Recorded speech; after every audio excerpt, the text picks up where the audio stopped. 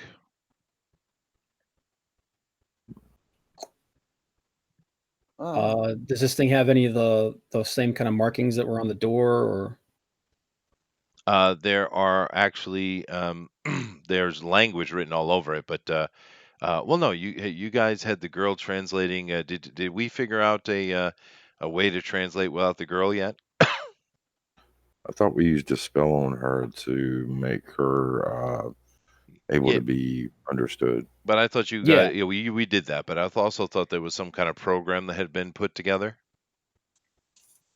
We sent the picture of the door back to her, and she sent back a translation. Right, but didn't you guys set up some kind of computer translator? I thought you had that set up. Yeah. Okay. Yes, you see here it says on the obelisk then, using the computer program to translate. It says, here lies the key of water for the eternal and great evil that is the Father. Okay. Okay. Well, it's not as simple as it seems of walking up to it and just taking it. Is Yeah. it? Well, this is the thing. Is the obelisk the key, or is it inside the obelisk? Now, keep in mind, you guys are sitting on the edge. You're not even stepped onto the bridge yet. This obelisk is huge, right? So you can translate the writing quite easily because it's very clear. So, Mhm. I look to see in the journal to see if there's, or the documents that the prince gave us to see if there's any clues about what the second key is supposed to be. well, they're not in order per se, Right. but the water key, it simply says that it mentions oddly enough, it's a name that you recognize. It does mention Dagon. Okay. Dagon. Dagon's like a water monster god thing, right? Elder God, yeah. Yeah, elder god. He's one of the Cthulhu mythos. Um. I want to send one of the werewolves over to the Yeah. obelisk to check it out closer. Yeah, actually, I was just going to ask him. Is like, since you guys, were obviously in the Umbra here, do you guys see anything, or is there any traps between us and that thing? Oh, actually, now that you mention it, talking to those guys, now their normal umbral senses are working because that was a weird place you guys were in. By the way, as you look behind you, that hallway, there's no wall now, and the hallway is plain as day. You can see all the way down the end, and a little bit, you can see the truck just outside the door. But they say that um, they're a little bit confused. This is obviously the deep umbra, but because they're doing little spell, they're all a little bit frantic, to be honest with you, and they're kind of talking amongst themselves of whether they need to create a new classification of deep umbra. So you guys don't know exactly what's going on here either.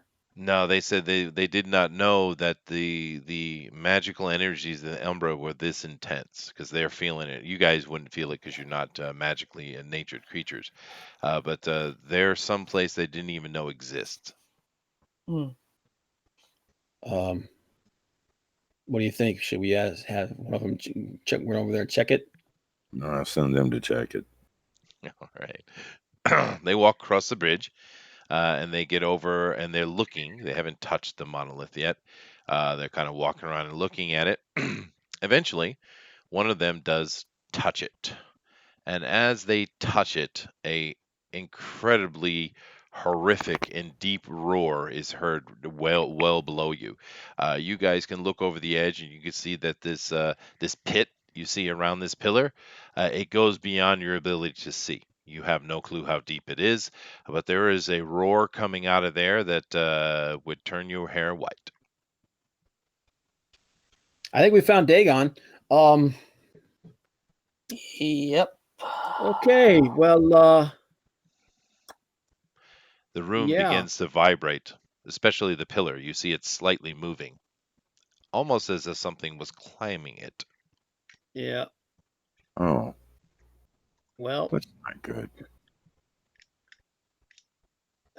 Understand, let me make this very clear. You cannot fight an elder god. yeah. Yeah. I probably didn't need to say that, but No. Time to run away. Yeah. Can Let's communicate to the plane to tell it to get ready to go? Shout to the werewolves to get out of there and get back over here and run away. Yeah. okay. We're gonna we'll regroup. Yeah. Now, as they're coming back across the bridge, coming back at you, I would say everyone give me a perception roll, please. Okay. Anything added to that, or just straight perception? No, straight perception. Yeah. Okay. I haven't paid attention to chat in quite a while. I'm gonna come over here and see what they're doing. Oh, they're making fun of me. Are they? Yeah. Oh, Yeah. I did throw at a mind quiz at you a little bit. So All right. 7 and 8. 7 and a 5. 3, 10, 8, 7, 5. okay, you guys obviously can sense the danger coming up, although you don't know how far down it is and how long it's going to take to get up this spiral pedestal that's sitting here. But more importantly, you feel, all of you, and as you feel it, the Silent Striders are pointing. You feel a presence behind you. All right. Turn around. You see this. Krakus? The Mistress. Kraken Mistress, yes. Mm. Oh, she would have to have tentacles. Of course. She And starts. is she standing where the obelisk was, or No, she's standing in front of the door. oh, she's standing in front of our Behind you. door? Yes, behind you, right? And she's gurgling out sounds. It sounds like an ancient language, which once again you don't know. Of course, you could try to take a moment to translate. I don't know if you want to take a moment though. But she's gurgling out sounds, and even though it's a gurgled language, it actually is echoing like the perfect Hollywood cinema God speak. Mm. Wow. Okay. Super. We don't have time. We gotta get out of here, especially with that creature down there. All right. Uh, I'm giving you an opportunity before I flay your flesh from you. Okay. Yeah. I want to. She's monologuing. Oh, that's what she says to us. No, you can't understand a word she's saying, but she's Oh, basically okay. monologuing. So your first action is what I'm saying. Part of me wants to turn around and shoot the obelisk. You know, but that can't possibly be that, because that was too easy the last time. I'm gonna ask her if you're the key, maybe help us out. I don't know. Okay, I'm that's out of my your element, action. guys. What are you doing? Yeah. What are you doing, Sienna? I think I'm going to activate my potent celerity and fortitude. Okay, so you get ready. Dinale? How far are we from the wall? From the hallway. You guys Yeah. are about, I don't know, 20 feet, 20, 30 And she's feet. right in the middle. Well, she's standing right in the doorway, actually. Mm. Yeah. Let me see. Then I activate my shadow powers and put everybody in darkness. Okay, so you shroud everybody. Now the you guys are in darkness, so you can't see nothing. Although I'm pretty sure you can see through it, Dinale. Yeah. Yeah. The Striders had no qualms about what to do. You feel them the wind as they brush past you, and you hear a lot of screaming. Yep. while they're doing, yeah. So I guess I'll wait. Because I'll be grabbing the hands on both of the Plague and Sienna to kind of move them along, guiding them through the Where you got to darkness. go? Going forward to that hallway. That's where the battle is, dude. Yeah, no. If you start dragging me towards her, I will pull away, and actually, I'm gonna run back to the obelisk. Okay, you find All your right. way out. It's a very broad bridge. You find yourself Right. out of his shadows, and you're running across the bridge. There's nothing over there, other than the shaking. I'll get I'm back to talking about the big black things there, right? Though, right? the obelisk is sitting there, of course. Yeah. Yeah. Now, Dinale, you can see clearly through the shadow, and what you see is 3 of the Silent Striders are down, and they're down. And All right. so this creature can do lethal damage, obviously. Yikes. But they have managed to rip off half of her tentacles and one of her arms. Well, I let the other guys know about that, and pull out the gun with the flames. Okay, Dragon flames. and Sienna, I'm assuming you're preparing. You're prepared for battle. I'm assuming. Yes. Now, Plague, you run up to the obelisk and you get really close to it. Now, it has big lettering, in the ancient language, kind of going in an arch up top. But when you get close, there's a very small print, actually.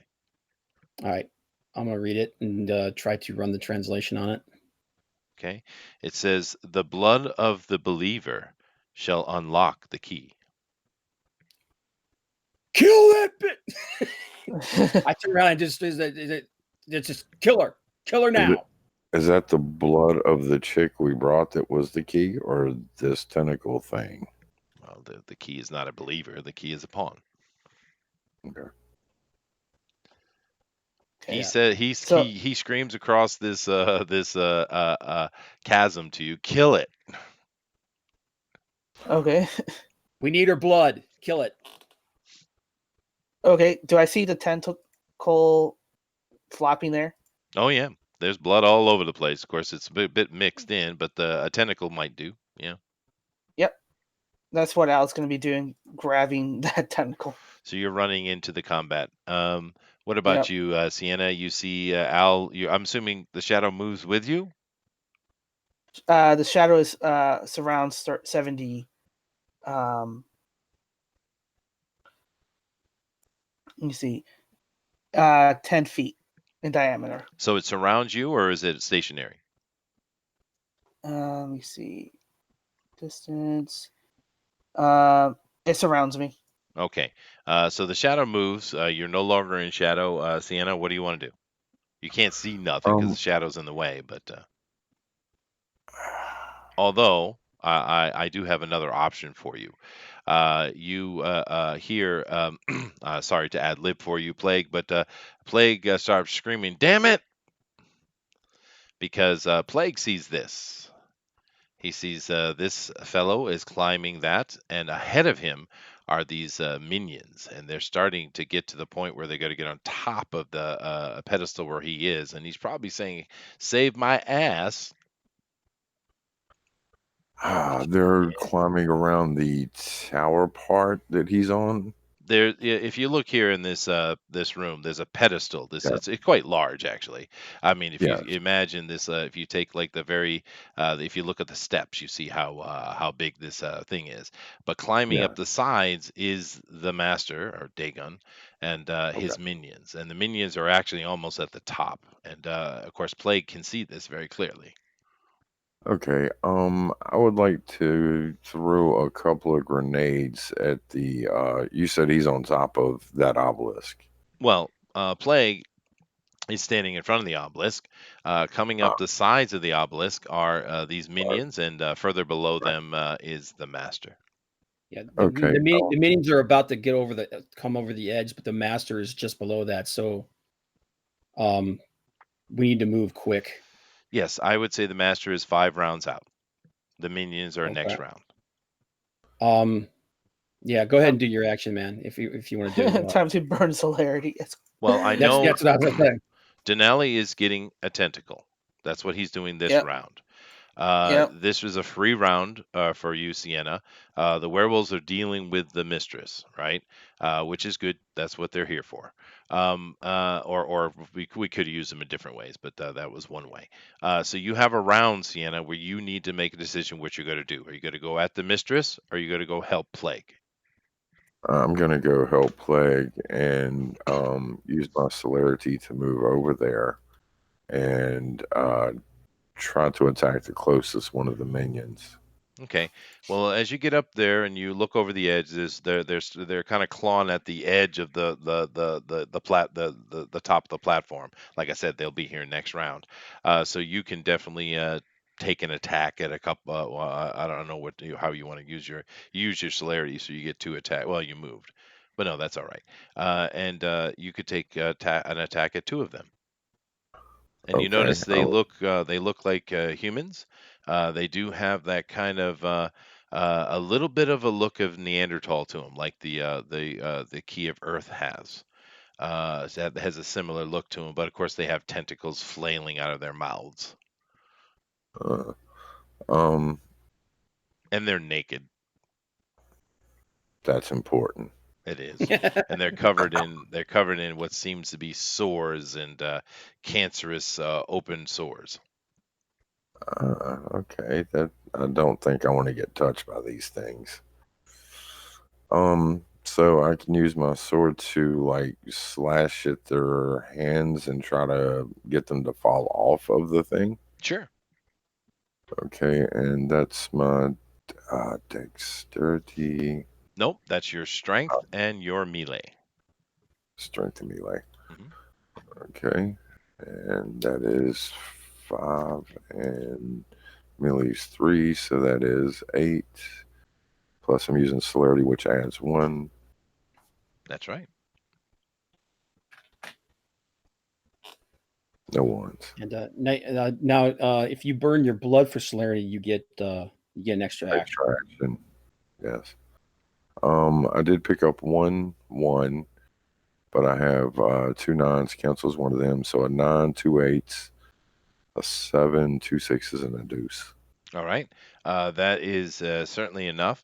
You swing at the minion, and you do manage to cut the hand off that's holding the top.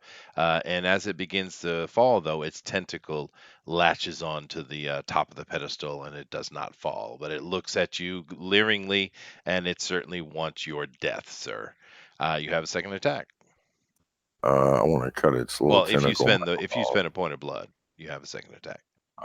Okay, I'll hold off. Okay. So you were doing the translation. You came up to defend. The Silent Striders are dealing with the Kraken Mistress, and Dinale runs up to pick up a tentacle. So Dinale, I'm going to see if she's going to take an automatic swipe at you just for being in her vicinity.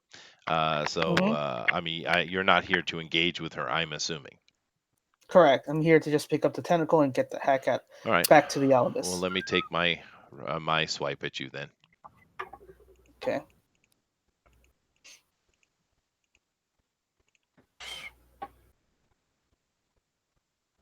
Wow, I hit you twice.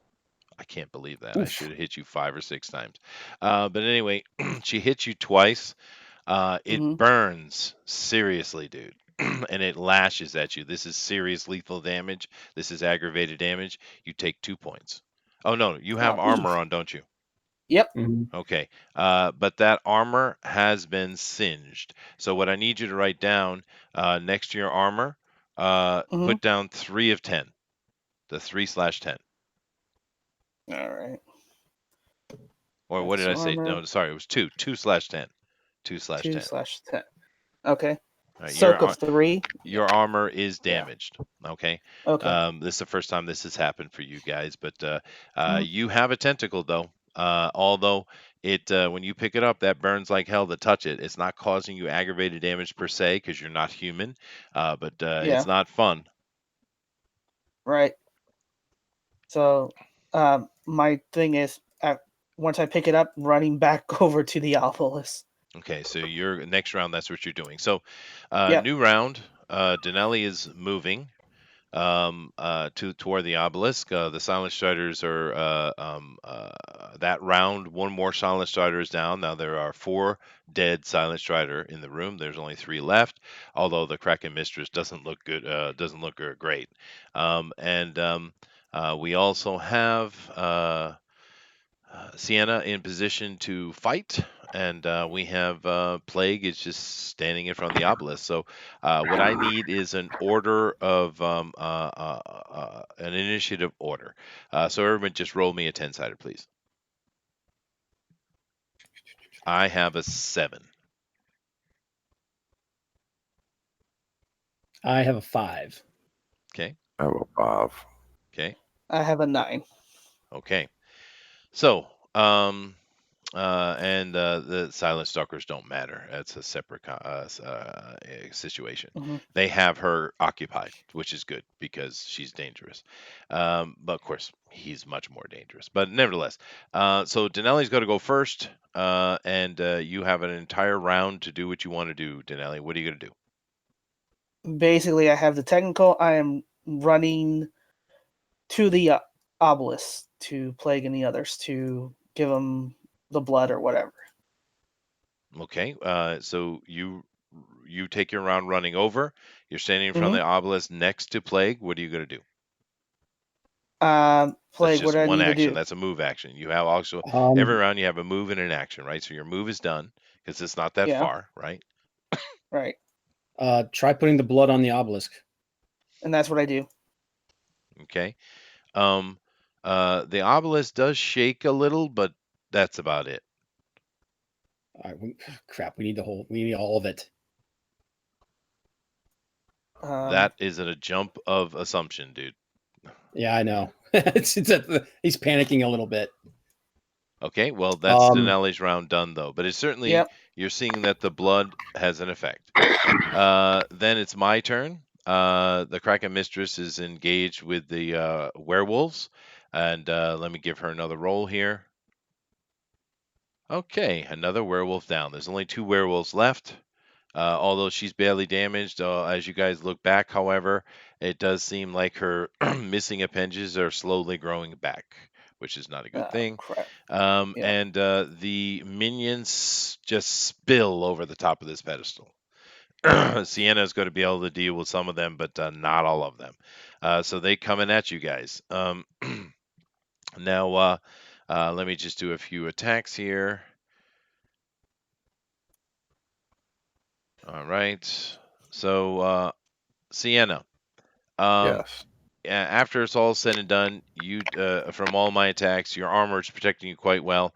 But you do take as they're coming in, they're just attacking at you with their claws and these tentacled, tentacles coming out of their mouth, and they're just raking at you.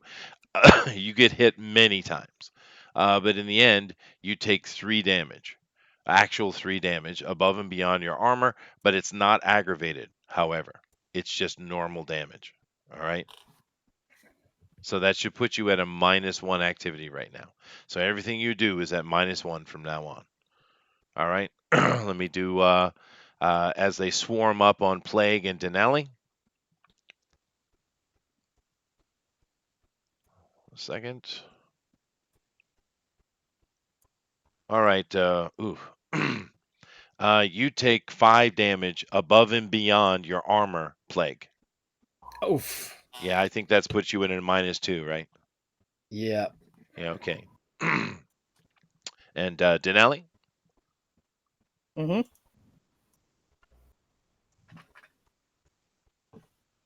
Okay. You are just at a minus. You're at a you take 2 points of damage. I think that's -1.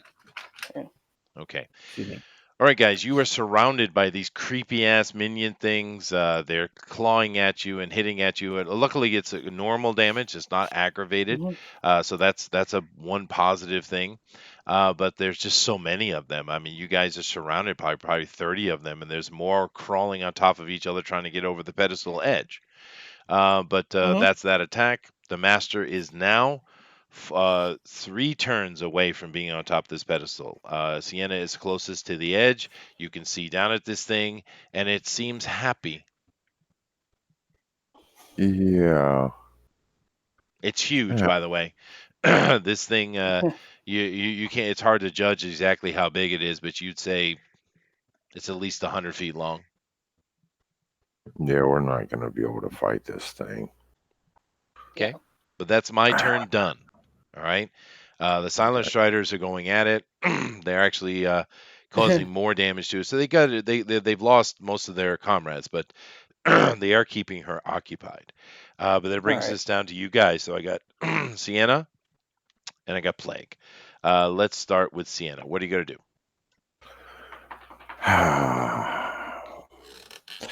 Okay.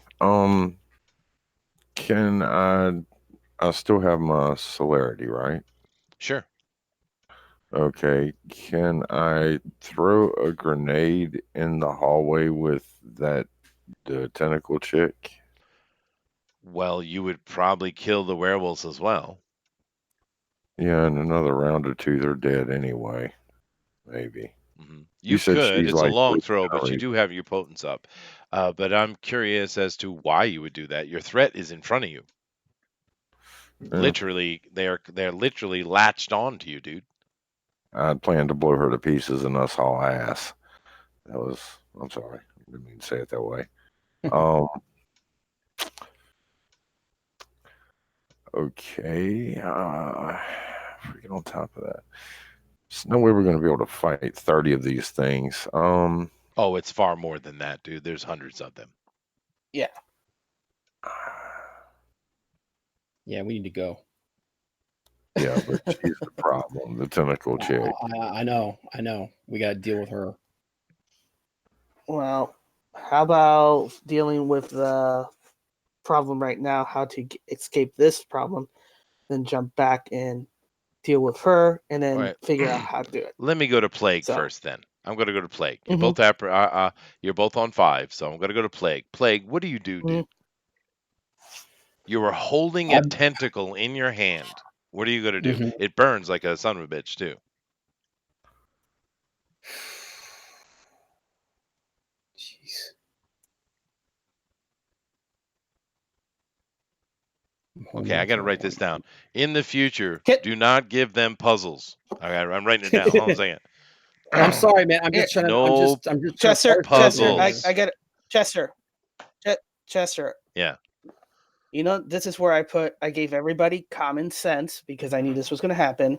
So I'm invoking common sense merit for them. Okay.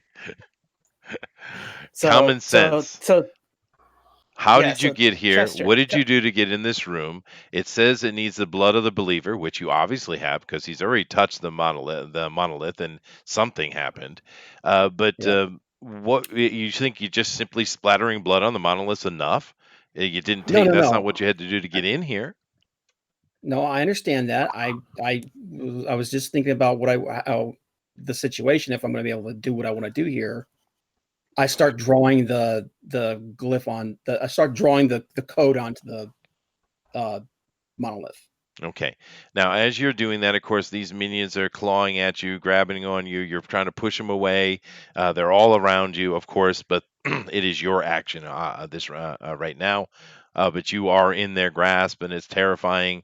And Denali is trying to hold them off, and Sienna's over there making a decision on who exactly needs to die. The werewolves are dying, and Dagon is near the top, and he's glaring with glee because he's happy to eat something, probably. But as you do this, you write down the code, you take your whole round doing it. And by the end of that, the monolith shakes violently, and you see it split open. As it Okay. splits, sitting in front of you is a doorway, and there's a beautiful river garden sitting in front of you. I say, let's run. I just tell everybody, run through the door. Okay, you take your move action. Sienna, you're being told to get over here and run into this place. What are you going to do?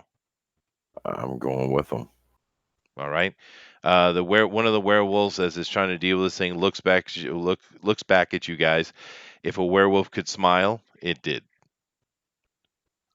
And of course, this brings a problem for Dinale. but I'm just going to keep initiative order. So Dinale goes again. This pedestal is shaking violently now, and you're actually starting to see some of the leading tentacles of Dagon starting to come above the pedestal. He's not here yet. These minions are clamoring on to you, and you just kind of fall yourself into this doorway, this dimensional doorway, and the minions do not follow. Now, you guys find yourself in a, like I said, there's a beautiful river. There's a sylvan forest around you. It's the perfect temperature. It's the beautiful sunniness of day. It is just, it's such a departure from the horror you were just standing in. It's shocking. You look back and you do see that the doorway is open. And you see the minions just kind of looking in through the door, but they're not entering. You guys are surveying your surroundings. Now, looking through the doorway, you see Dagon is now on the pedestal, and he seems to be kind of grasping it from the outside. And he's kind of looking through the portal at you, and he's not so happy now. And go ahead. I was gonna say I would tell Plague, close it, close it, close it. There's no way for him to do that.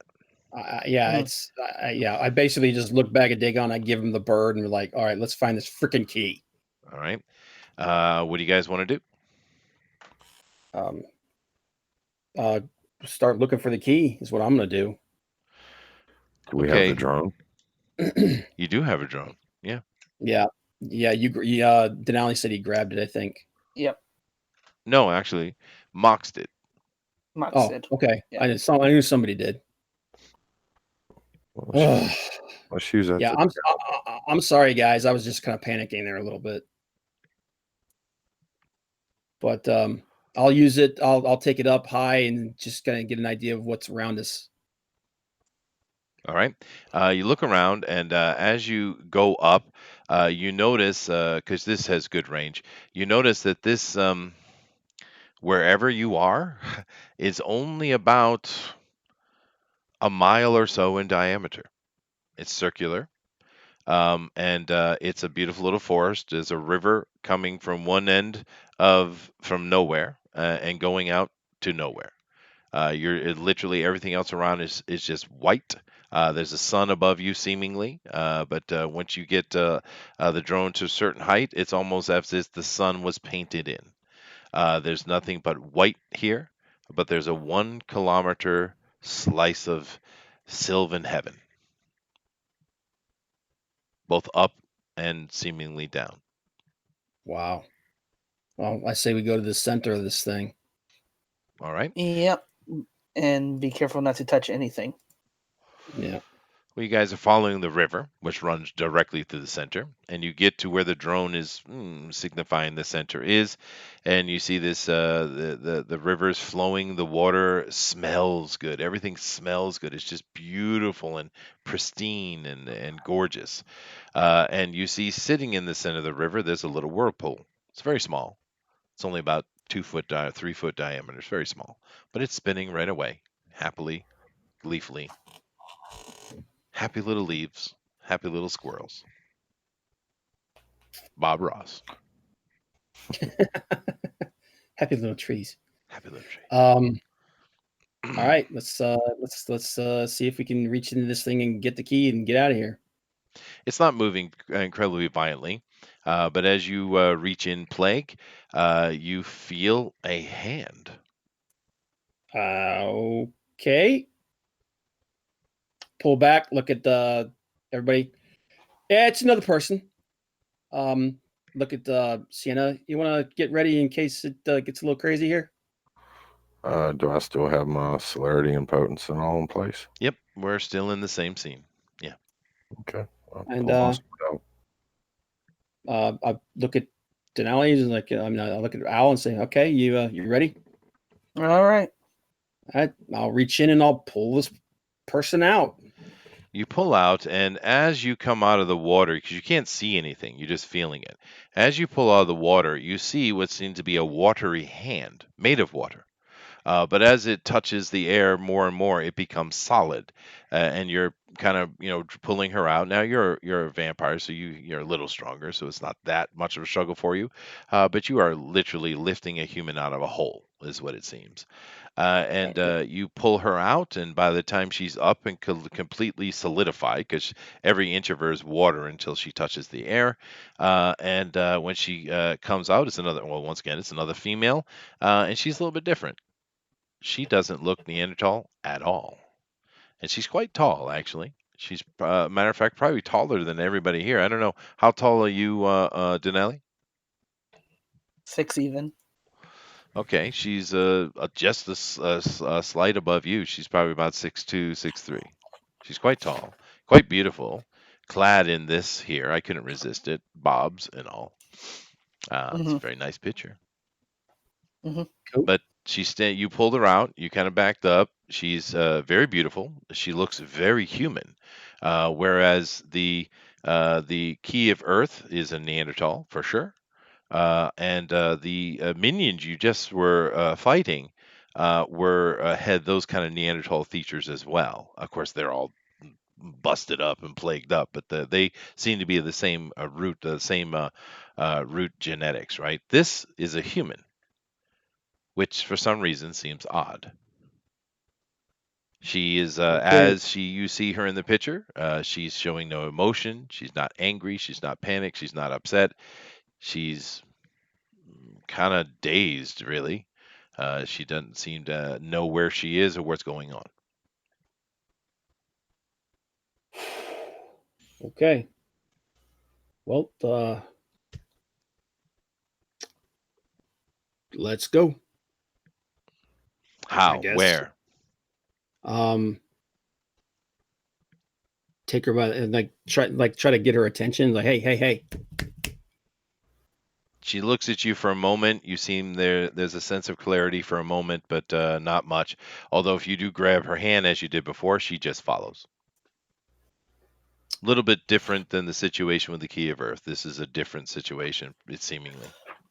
All right. Okay. You guys want to go? Maybe the door has changed, since we got the key now. Could be, or we can look for a wall similar to how we came in and see if we can go travel through that. If there's one around here. Yeah. I mean, this thing's it's got like a mile in diameter. So, Sienna, can you give me a perception, please? My perception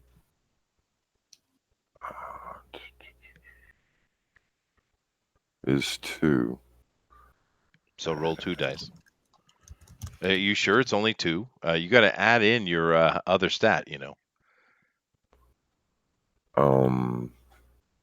That would be awareness. Awareness, yeah. Right? Awareness and perception together. Yeah. Okay. That's 2 as well, so it's 4 total. Yep, roll that, please. Mm-hmm.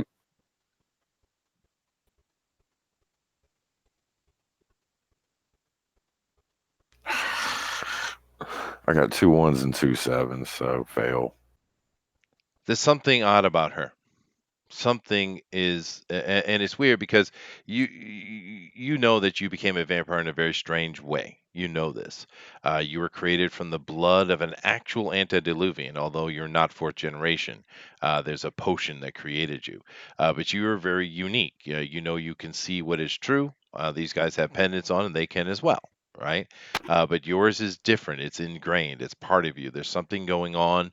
There's something very strange about this girl, and you really, really feel you must investigate as these guys are looking for a way out. So how are you guys going about looking for your way out?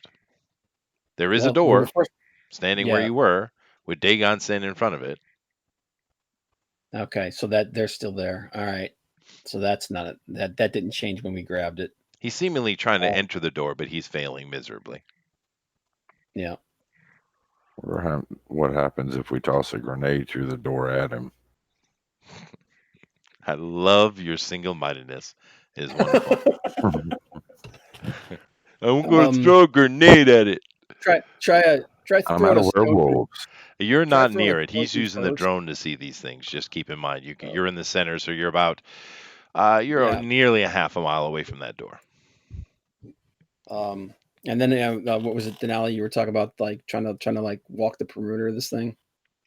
Yeah, see if there's a wall or something similar to how we came in. Yeah. Are you going to walk it, or are you going to drone it? I'll drone it, man. I'm not walking out. That'll take Right. forever. Well, do I see anything strange for the woman since we have the Nope. penance as well? No, you don't. Okay.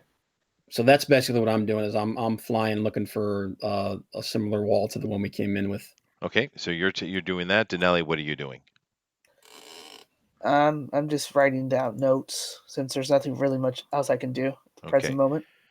Sienna, burn a blood and make that roll again, please. Okay. You really need to find out. There's something really bugging you can't resist. One of my blood and make the roll. Well, the blood burning has nothing to do with the roll, but just trust me.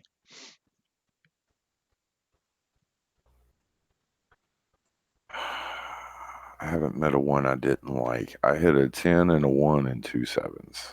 Okay, the 7s will do.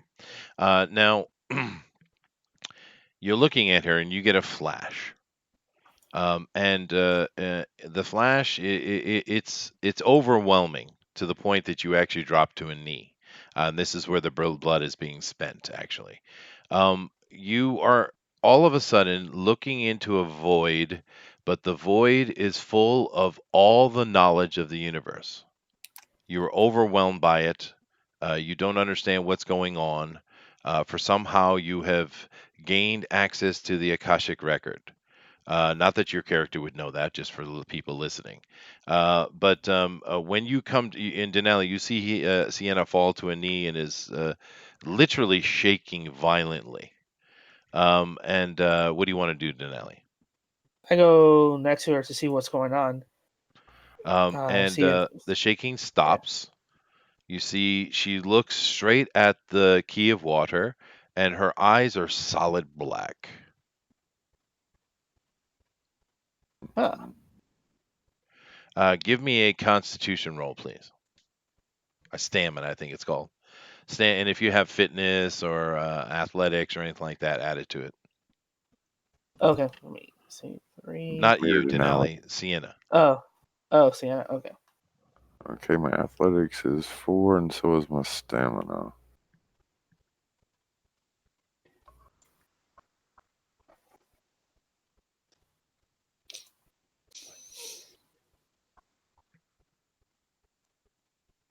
Okay. I caught a 1 and a 10, but I have a 2 9s, 2 5s, a 7 and an 8. Okay, no problem. You're able to stabilize yourself. You almost went black there. I mean, it was just incredibly overwhelming the amount of knowledge that just come into your mind, and it's disturbing and a very uncomfortable experience. But when you come to from that, and you see that Al is standing over you, looking at you quite worryingly. The woman has not moved; she's still kind of in this position. Actually, you stand up, and you know exactly who is standing in front of you. That is not a human. That is a vampire. As a matter of fact, that is Lilith. Oh. That's not real good. No, it's not. Hmm. Although she doesn't seem to be in charge of herself. Yeah. I tell the others. Do you tell Al this? Yes, I tell the others instantly. Okay, well, Plague is kind of busy looking around. Denali, Lilith is mentioned to you, and you have a very high occult roll. Please give it to me. Sure. Let's see. 2, 3, 4, 5, 6, 7, 8, 9.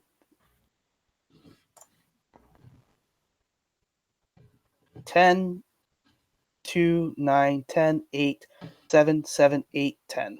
Okay. You know you've certainly read about Lilith. Any vampire with at least one occult knows who Mhm. Lilith is, and she's Mhm. she's very troublesome. She's very bloody. She's worshipped by the Sabbat. You know this, but she's Mhm. also has her times where she works through the antediluvians historically and works against them. You know that she was one of Cain's early lovers. You know this as well, and more than likely, the argument is that Cain turned her, or was she something else altogether? These are all knowledge that you would have. But really, the thing that pops in your head is the book. Something in the book is talking about Lilith. So I pull open the book to find that page where it's mentioning it. And in here, you recall it because it stands out of place in a way. You don't understand why it's in here. It's not saying she helped build anything or she was part of anything. It just kind of mentions Lilith, and all it does is gives off the names of Lilith, the Devourer, the Seductress, the Eternal Maw, the Portal, Portal. Huh. etc. Huh? The What? portal. She's the portal. She's the. So I thought she was. What? I thought she was Lilith.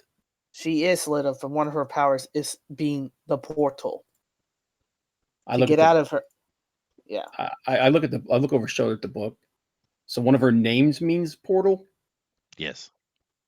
Yes. So we say her name and she turns into a portal. Well, you guys have already said Lilith a couple times, and nothing happened. Well, I mean, I thought in the book that there was a different name for her. She has many. What Okay, happens so if she gets near the doorway? let's take her over there and see what happens.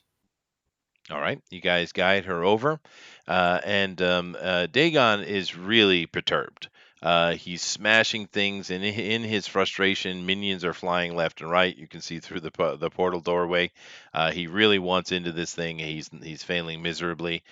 You definitely don't want to go back that way. It would seem. Yeah. But as she gets near the portal, it shifts, and it keeps shifting and shifting and shifting.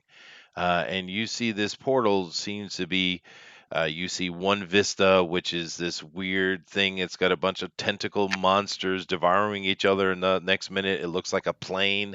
Next minute it's like a fiery hell with demons jumping around in it, etc., etc. This the portal is now shifting. You said a plane, as in like an airplane or a plane of existence? No, a plane as an open field. Ah, Okay. okay. Mm. Open Mhm. field seems like the best bet of those, doesn't it?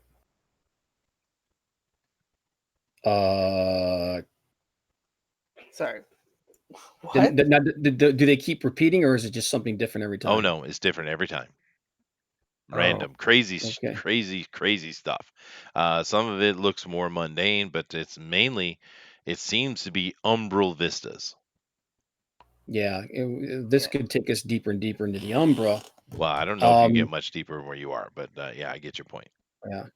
I'm Right. wondering. should we give her some blood to drink and perhaps that helps her? Wow, the soldier, man. You guys really need to Yeah, listen to the soldier. He's got the best ideas. He really does. yeah, because she seems out of sorts. Yep. Well, she's been stored away for however long in a water, and yeah, let's do it. I'll give her some of mine.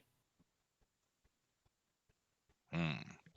How do you do Maybe that? see. Yeah, don't we have like blood packs in a Oh bag? no, you're right. We do. You do. Yeah, Yeah, Yeah, I was she's gonna one of say the that we got the blood.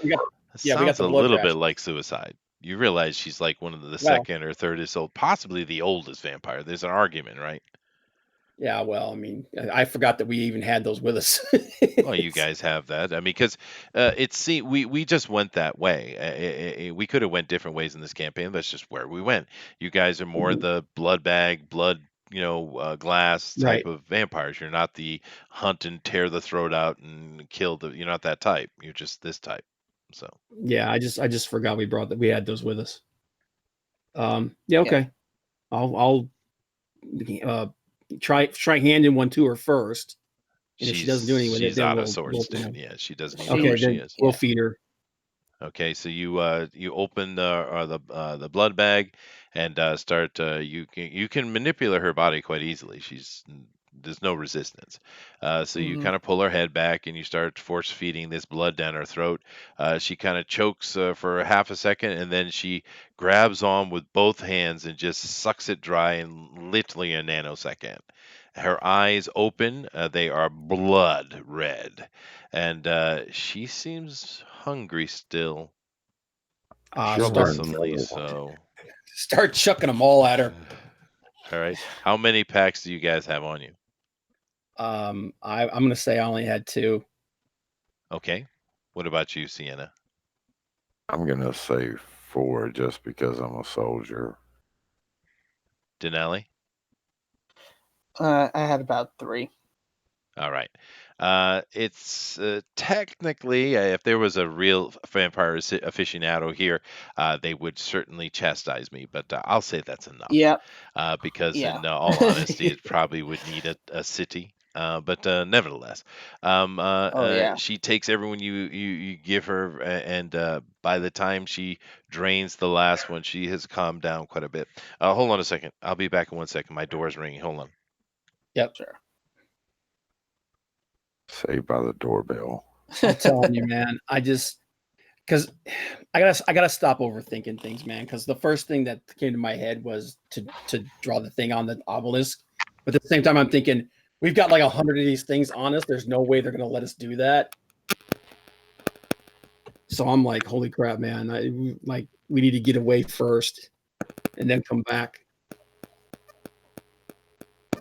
But I gotta stop ignoring my gut. Whoa, is somebody's mic messing up?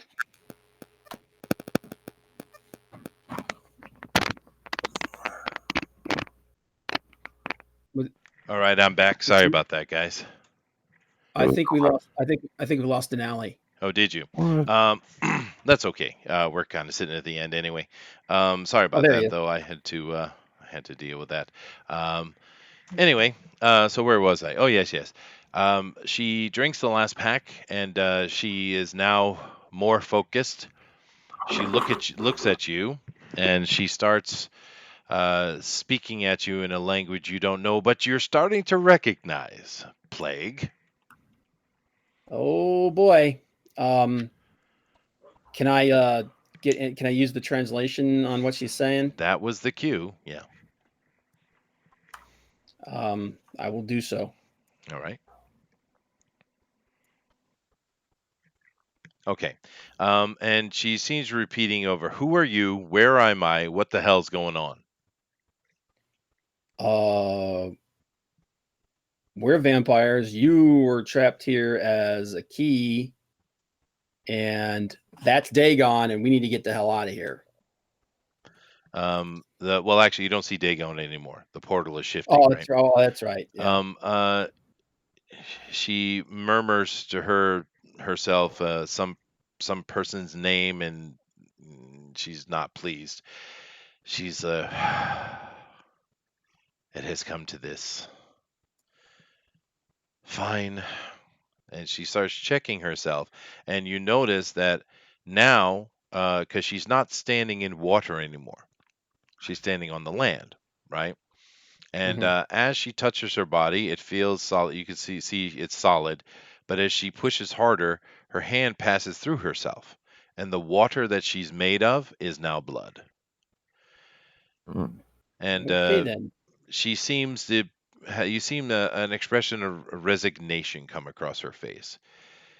And you see, she attempts to cast some kind of magical spell. Do you guys want to do anything? Well, she's more powerful than all of us, so I don't think there's anything we can do. I don't know. I mean, I'll record what she's saying. Okay. She's chanting, and this is in a language different than the one that she was speaking to you. But you've heard this language used before by the mages, though. It's just not one that you know. But she's doing something, and you see that this her body kind of vibrates and pulses as she's casting the spell, And then she seems frustrated. And she tries it again, and then she tries it again, and then she tries it again. And she's angry, not at you particularly, just the situation. And she says, who was the first person who touched her? I was. She looks at you and she's not pleased, but she says, "What is your desire, master?" Well, now,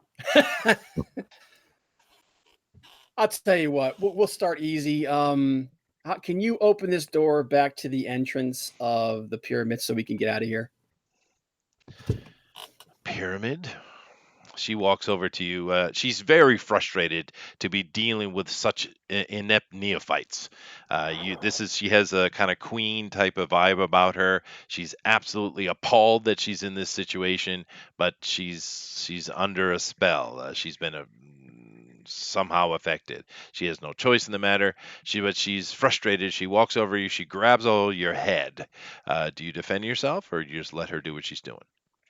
I'll let her do what she's doing because she's way stronger than I am, and I'm still not 100% sure how far this master relationship goes. You become dazed. You guys see that there's literally runes, energy runes, floating out of Plague's head, and they're flowing into her mouth. Odd. It's the oddest thing you've ever seen in your life. But this goes on for a few seconds, and she says, "The Congo? What a strange Yeah, name." yeah, yeah.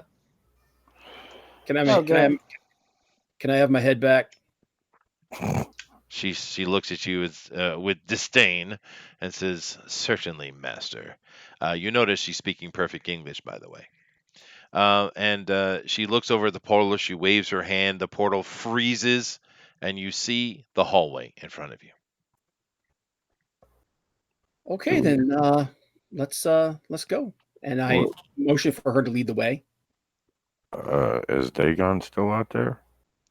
You don't see Dagon. This is the hallway, not inside the umbral space. Okay. As you guys come into the hallway, however, she walks ahead as she's told. You look back, and the wall is still as it is. It has it has the markings on it, but the translucent, phased out walls are not there. And she just walks ahead. You guys follow. You guys you find yourself outside. And of course, there are no werewolves with you now. But your two men who are guarding the truck, they said, "So when are we going to start?" We're done. I jerk a thumb at her. It's like, yeah, we're good. Let's get out of here. They And seem befuddled by it, and if any of you guys actually have watches on, you notice that no time has passed since you entered the hallway. well, Not strange at all. Not strange at all. Not Nope. strange at all. Well, considering that we were just messing with a time lock. Yes, you were. Now you guys get in the truck, you head back. You get the same kind of glaring eyes from the locals, but they're no threat to you particularly. You get back to the airplane, and of course Delilah is there, and the crew they're all ready to take off. And of course this towering goddess walks onto the plane, and she's very displeased, but she has no say in the matter. She does look back at you and she says, "Do you have any clothing of any kind?"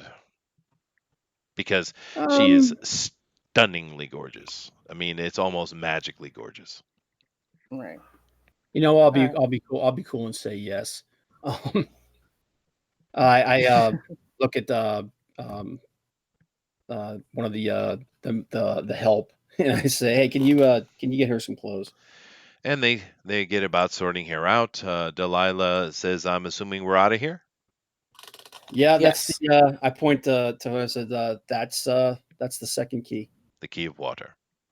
You Key don't of tell water. her who she really is. Not yet. That's okay. Good strategy. You get yourself in the air. You guys are flying along, and we will make decisions on what's next. The key Right. of earth and the key of water have been found. They could not be more dissimilar from each other. And it's very interesting because um, uh, how is this Lilith when you know Lilith has shown up throughout time? But yet it's very clearly Lilith from her opinion, as well as Sienna, who actually just literally had a vision into the Akashic record, which is one of the abilities of antediluvians, which is why they're so powerful because they can literally access the Akashic Yeah. record. That is a serious issue. That's actually a piece of information you might want to keep in mind because you have someone with you who can not necessarily understand it, but can tap that slightly. That could Right. be useful. Yeah. So Chester, I gotta hop off. That's no Okay. problem. We're done All right. anyway. Yeah. Okay. So peace out, guys. Later. Take it easy, man. All right, See let me you come now. back over here to the other side and take a look at our chat, which we still have a bunch of viewers in here, which is awesome, guys. And insert here. Nice. Legends say Lilith was a mermaid. Interesting. She let Krabbus in. Oh, tell her of Krabbus. She's under the spell of the sea sing under the sea. All of the keys are former wives of Cain. It's possible. It is. Eagle 43 is smart. I should have had you on the puzzles.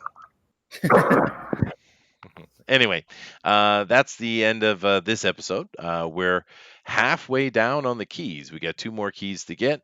And then, of course, we have the final confrontation for this series, which will be the releasing of Cain if these guys can accomplish it. As you notice, I'm not taking a full-on combat situation with these guys because they're not really capable of a full-on combat thing, although they do have a great soldier amongst them. I'm trying to take slightly different approaches and attacks, more tension, panic, drama, challenges, and things like that, which I think are fun. I was planning on doing a much deeper kind of actual dungeon crawl with this today. But then I made a decision to make it a puzzle. So I didn't do, map out this corridor, map out that corridor. I was thinking about doing that, but I thought that they would be dead. So probably better not to kill them. But nevertheless, what do you guys think? You got any comments for today? I No, I enjoyed it. just need to stop second guessing and just go with my gut. Sure, sure. And I don't know. I didn't want it to be an easy puzzle, but I didn't No. want it. I tried not to make it too difficult. Was it too hard? No.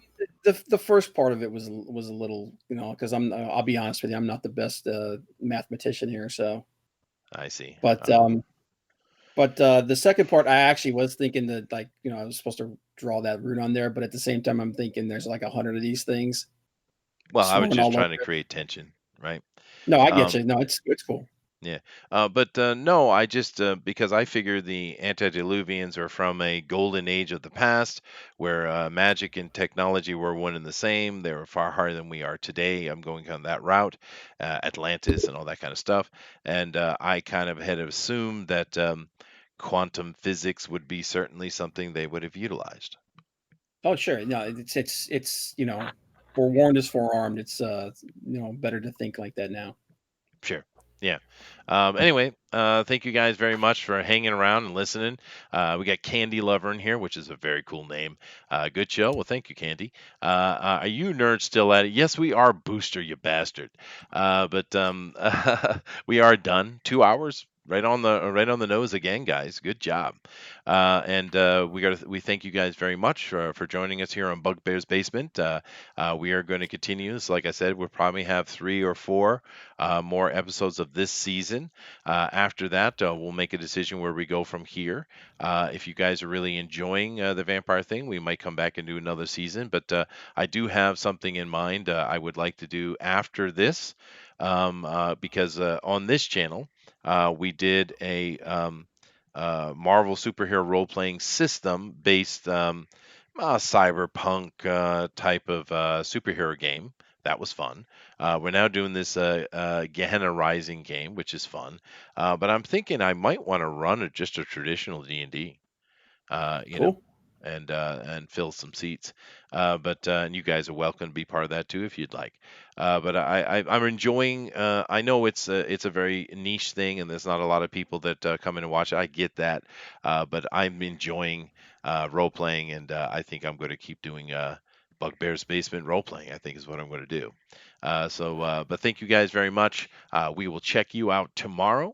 Do keep in mind that tomorrow is a normal day, 8 p.m. Eastern Standard Time. We have Comics News Today.